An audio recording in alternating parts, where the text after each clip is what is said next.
The majority of small business owners running Facebook ads right now are slowly losing money, not because Facebook ads don't work and not because their business is bad, but because no one ever sat them down and explained how this ad platform actually works. So what typically happens? They boost a post thinking that that's going to get their business a lot of views. They pick a bunch of interests, demographics, and behaviors to target. They throw a few $100s at it, and when nothing happens, they blame the algorithm or they decide that Facebook ads are dead. If that sounds even slightly familiar, this video is for you, because Facebook ads still work extremely well in 2026. In fact, for small businesses looking for predictable lead flow, Facebook is one of the most powerful tools available. The difference is not hacks, not tricks, and not secret targeting strategies. The difference is understanding the fundamentals and building a system around them. So in this guide, I'm going to walk you through how Facebook ads actually work, how to structure campaigns correctly, how to create offers that convert, how to test without guessing, and how to scale without breaking what's already working. By the end of this, you'll know everything you need to know to successfully run Facebook ads, even if you're a complete beginner. And in case you don't know, I'm Brandy with Life Marketing, the digital marketing agency with a mission to help small businesses grow. We've driven over $272 million in revenue for our clients from social media alone. So that doesn't even include results from Google Ads or email. So if you're interested in seeing what it would be like for us to generate leads and sales for your business, you can schedule a free, no pressure strategy call using the link below. Otherwise, let's get into it with why most beginners lose money and why Facebook still works. Before we even get into Ads Manager, you need to understand one core principle. Facebook ads are not magic, and hope is not a strategy. So if you're just sort of throwing ads together based on what you think will work, you should know that there is a better delivery system out there you can follow. If you give the system clear inputs, it performs extremely well. If you give it the wrong inputs, it will still spend your money, it just won't bring you results. What makes Facebook ads profitable comes down to alignment between three things. First, a clear problem. Second, a compelling offer that solves that problem. And third, showing the offer to the right person at the right time. When those three things line up, that's when you get leads and sales. When even one of them is off, your costs rise, your leads drop, and it feels like the platform is broken. That's why beginners struggle. They start with buttons and budgets instead of strategy. So let's build this the right way from the ground up. One of the biggest mistakes beginners make is jumping straight into writing ad copy without understanding how the Facebook ad system itself is built. Facebook ads operate on three levels: campaign, ad set, and ad. At the campaign level, you choose your objective. This tells Facebook what outcome you want. Do you want sales, leads, messages, video views? Whatever you select here determines who Facebook shows your ad to and what behavior it optimizes for. At the ad set level, you control who sees the ad, where it appears, and how much you spend. This is where most of your money is won or lost, because this is where targeting and budget decisions live. Then at the ad level, you create the actual creative. This includes your image or video, your primary text, your headline, your destination URL, and your call to action. This is what your audience sees. Most beginners obsess over the ad itself, but an ad creative cannot fix a broken objective or poor audience strategy. If the structure in the campaign or ad set level is wrong, even the best looking ad won't save it. So before we talk about copy or images, we need to choose the right goal. This is where many people unknowingly sabotage their results. When you choose an objective inside Meta Ads Manager, you are telling Facebook what kind of person to find for you. If you choose the wrong objective, Facebook will optimize for the wrong behavior. So here's a simple breakdown you can remember. If you want people to send you messages, choose the engagement objective, and then later select Messenger as the destination. If you want video views, choose engagement. If you want email signups or form submissions, choose leads.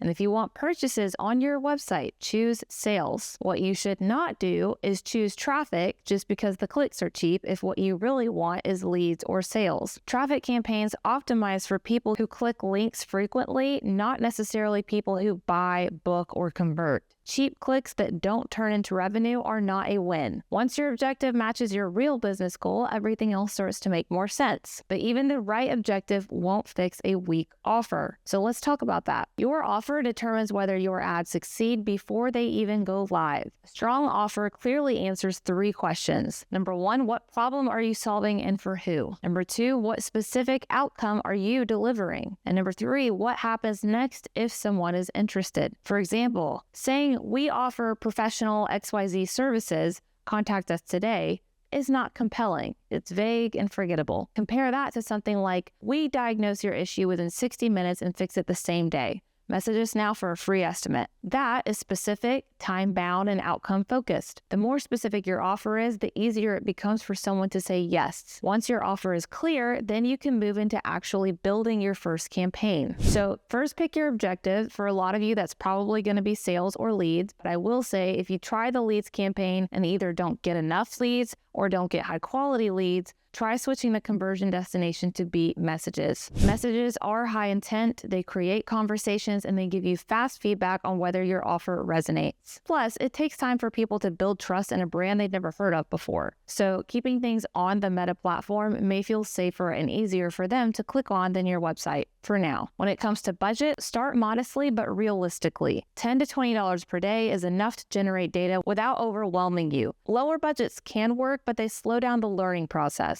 For targeting, beginners often overcomplicate things. In many cases, especially for local businesses, location targeting plus a reasonable age range is enough. Facebook's algorithm is smart enough now to read your ad copy, creative, and call to action and decide who to show the ad to based on those things. Bogging the targeting down with too many interests, behaviors, and demographics can actually limit performance. As for placements, start with the Facebook feed, Instagram feed, and stories. These placements are consistent and easier to control. You can expand later once you have data to look at and make decisions around. So at this point, you have structure and targeting in place. Now we can talk about the part people usually get the most excited about, the ad itself. When it comes to creating ads, we want to create ads that convert. Your job is not to win a creativity award. Your job is to communicate your offer clearly. Every high-performing ad follows this simple framework. Start with a strong hook that addresses a problem or creates immediate relevance. Acknowledge the problem your audience is dealing with. Present your offer as the solution, then clearly tell them what to do next. For example, instead of starting with,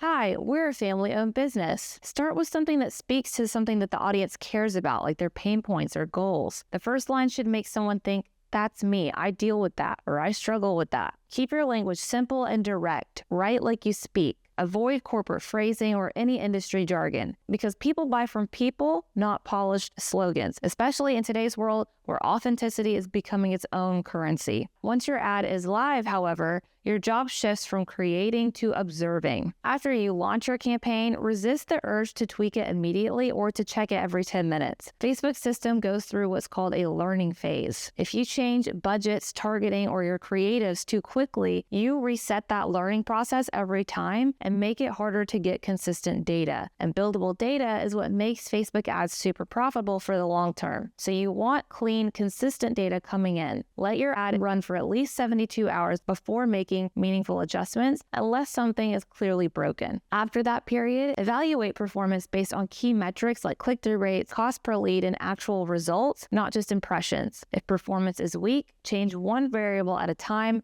not 3, not 5, 1. If you make multiple changes at once, like changing your audience, creative, headline, and budget all at the same time, you will never know which of those cause performance to improve or decline. So test one thing at a time to find proven pieces of your ad intelligently and not just by guessing. If you do need to test some changes, I would recommend you start by testing creative first because it has the biggest impact on attention. Try a different image or video while keeping everything else the same. Once you find something that consistently performs well, you can test new headlines or new hooks. After that, you can experiment with audience adjustments. Clean tests create clarity, and clarity creates scalability. And once you have something working consistently, that's when you can start retargeting. Most people do not convert the first time they see your ad. They need repetition and familiarity. Specifically, on average, people need 7 touch points with a brand before converting. Retargeting allows you to show ads to people who have already interacted with your brand in some way to create those touch points. This could include people who clicked your ad, watched your video, visited your website, or engaged with your page. These audiences are warmer, which usually means lower costs and higher conversion rates for you. Because of that, retargeting does not require a large budget. Even a small daily budget can meaningfully increase your overall return